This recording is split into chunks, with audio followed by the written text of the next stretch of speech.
What are the key things to getting a good vocal recording? Well, it breaks down to this. You need to perform your vocals well, so you need to be practiced. I recommend learning your lyrics off by heart. If you're reading them from a screen or from a piece of paper, you're often not giving it 100%.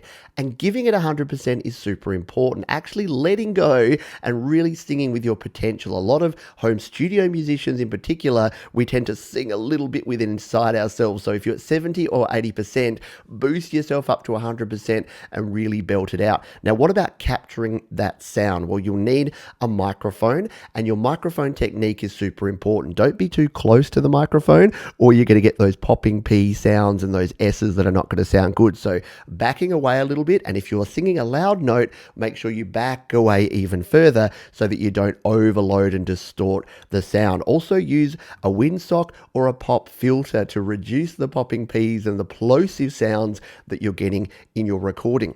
What about the actual recording itself?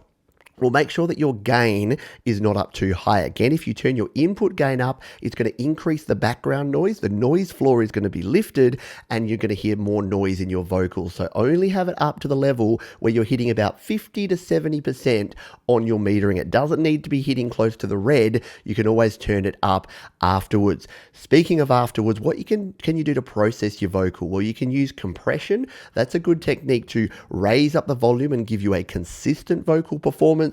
And you can use EQ. So EQ can remove some of those frequencies. It's a volume control for your bass, mids, and trebles. You can remove the frequencies that are not sounding so good. So there you go. There's some practical tips, some ideas for getting better vocal sounds in your next recording. Make sure you've got a good quality mic. Make sure your performance is on point. And then when you're doing your mixing, EQ, and compression, use them lightly. Get your best vocal sound.